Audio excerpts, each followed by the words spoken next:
Alright, might be my train. Yeah, Omega 3. That's pretty cool. Tag. I hear, come on, be that Q303. Don't be a damn coal train. It may be a grain train, I hope.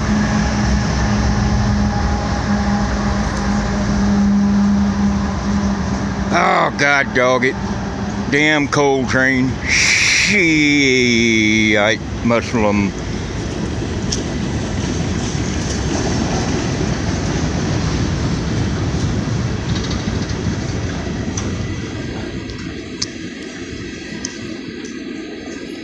See, the thing is, in Clifton Forge, there's coal mines to the east and coal mines to the west.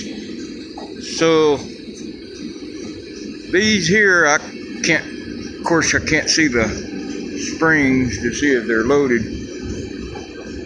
He sounds empty. Now if he was loaded, there's a chance he'd go to a power plant east of the Mississippi River.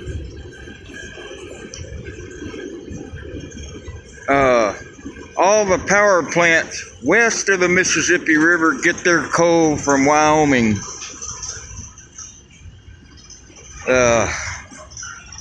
See, if he was loaded, there'd be a good chance he'd be going out towards Ohio, Indiana, Illinois. And I could ride in the DPU, the FURX cars. Now you can look on Google, I think will tell you, like the FU would be something like Ferguson Utilities. That U is always stands for utilities. Like TXUX, that's Texas State Utilities outside Dallas Fort Worth. That's a big power plant. They got a lot of Texas State Utilities. Actually, my dad worked at a nuclear plant out of Comanche Peak for TXUX, but that's FURX. Now, I just said Ferguson, it would mean the name of the company, like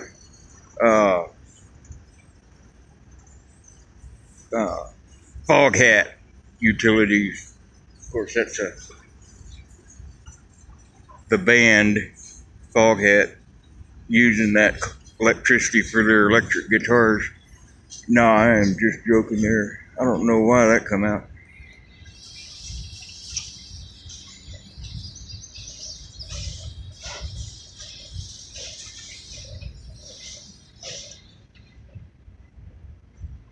Yeah, that creosote belt.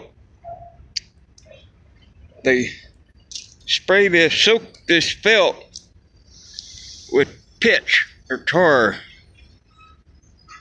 And what they do, they lay it down on the pacted ground first, and then they lay the ballast, the rock, on top of the felt, and then they lay the ties and then the rail. And that keeps vegetation from growing up through. Kind of like the stuff you can put in your garden.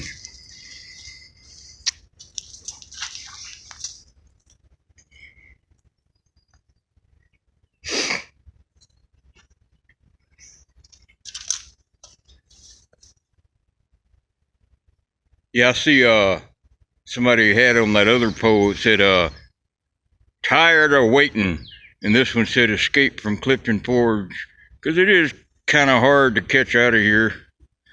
It's just that not that many manifest or grain trains that run through.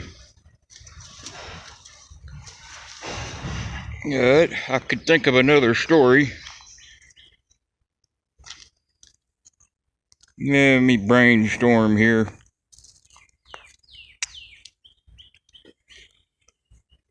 Well, I don't tell this story too often about another time I got locked in a boxcar.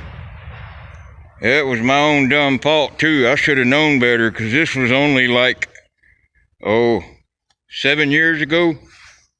Let me prop my phone up again.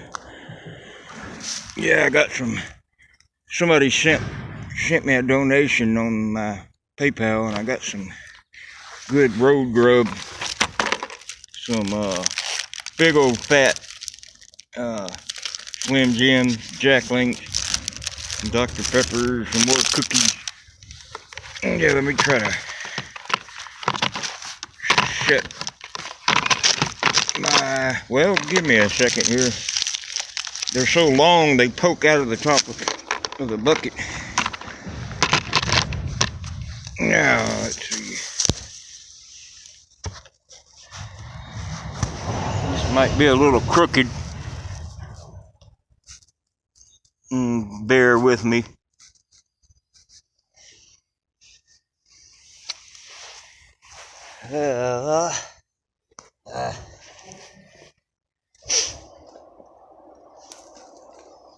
Yeah, make sure I'm in front of the camera.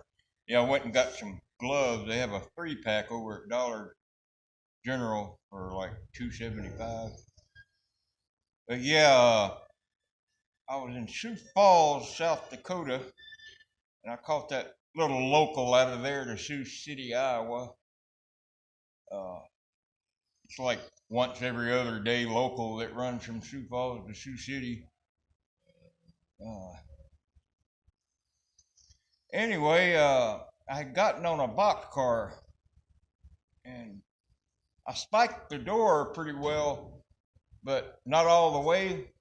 And of course, I had been drinking real heavy that night, and woke up and boxcar was rolling, and we hit that Brandon Junction, so I knew we weren't going to go to Wilmer, Minnesota. We was going to Sioux City. And we pull in the yard probably 3-4 a.m. and let me get more comfortable.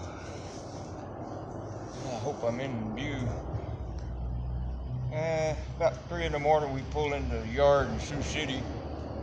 And then about 6 a.m., they started switching the cars out and flat switching.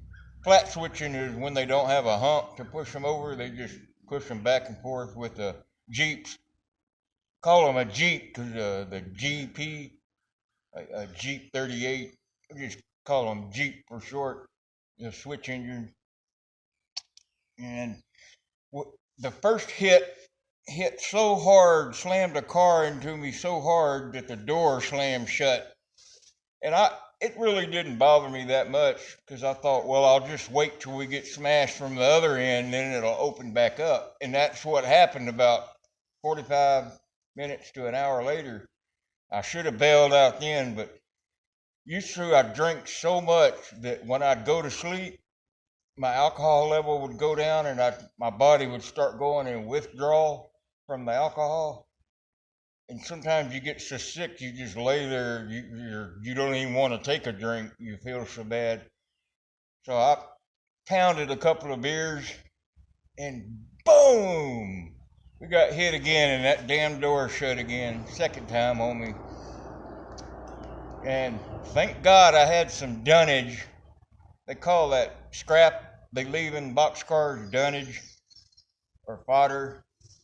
Kind of like the same as airports use the word fodder for stuff litter on the runway.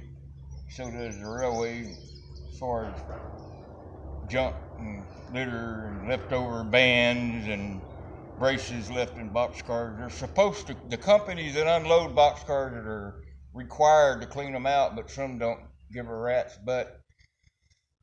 And there was like, 3 or 4 2x4s in that boxcar with me. So I had about 7, 8 beers and I started feeling better and I wasn't as shaky. But by then the flat switching, they had done their work. And so I'd say that them 2x4s were 8-10 foot long. And so I just started banging on that boxcar door. I figured somebody in the yard would hear me. Nothing ever did. And I'd probably had a smartphone maybe a year, so I had capability of calling 911. And So I got my flashlight out and shined it up on that number. Each rail car has their own number, like TRLX or CEFX, and then there's like usually a 5 or 6 digit number that follows. That's how they keep track. So about 8, 9, 10 hours later, still sitting in that boxcar, pitch dark, like I was in couldn't even see my hand in front of my face. I started getting worried. Of course, 8 hours later, I had really pounded some beer down.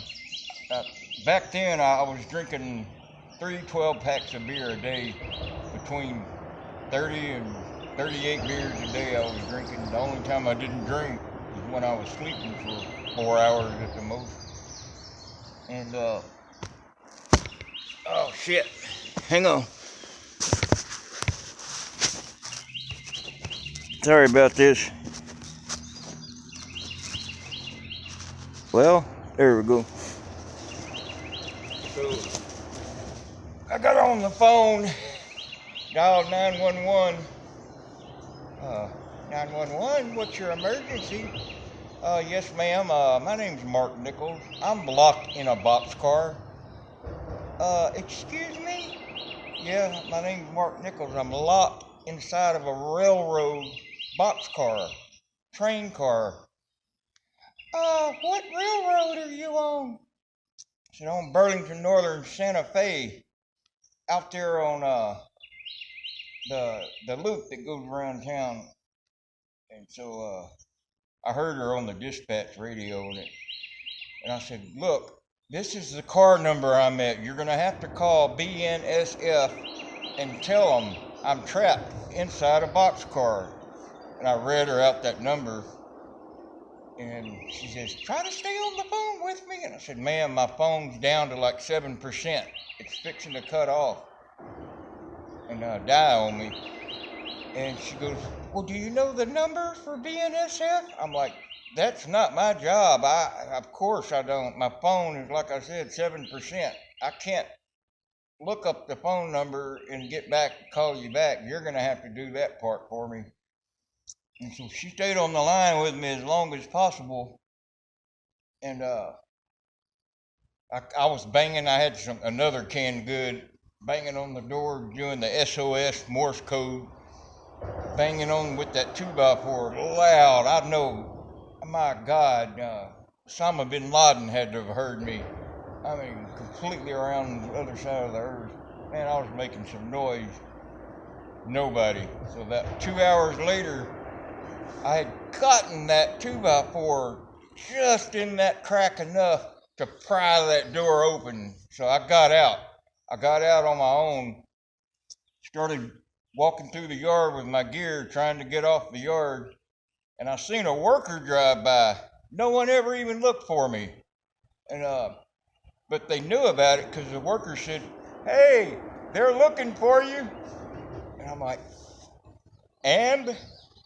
So I got maybe, an eighth of a mile off the yard and sat down and doing this number. Whew. And 2 cops roll up and they asked me, were you that guy that was down there and locked in that boxcar or trapped in the boxcar? And I normally don't lie unless I have to. But I said, yes, sir. They said, all right, stand up, turn around, and place your hands behind your back. I'm like, what? After getting locked in the boxcar, you're going to throw me in jail, lock me up?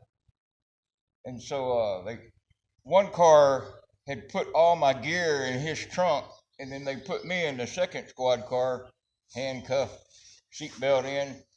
And I asked that officer, I said, do y'all have a nurse or doctor I can see before you take me to jail, lock me up? Yeah, we have a nurse. Well, what's the problem? And I said, because I go through alcohol withdrawal really bad to the point of having seizures. And he got on the radio right outside the jail and said, are you sure we want this guy in our jail? He's got a plethora of medical problems. And a couple of minutes later, I heard back on the radio, just write him a ticket and let him go. So he asked me where I wanted to be dropped off, and I said, "Can you take me to the hospital so I can go to the emergency room and see if they got some kind of detox I can go to?" And that's what happened. I went straight into. He dropped me off at the ER, and I went straight into the ER, and they admitted me 4 days, 4 or 5 days, and gave me an IV, gave me a banana bag, and a bunch of vitamins, and some Librium or Ativan for the shakes. But I felt a lot better getting out. I hope this camera's running. When it fell over, it may have stopped. This is gonna suck if it did.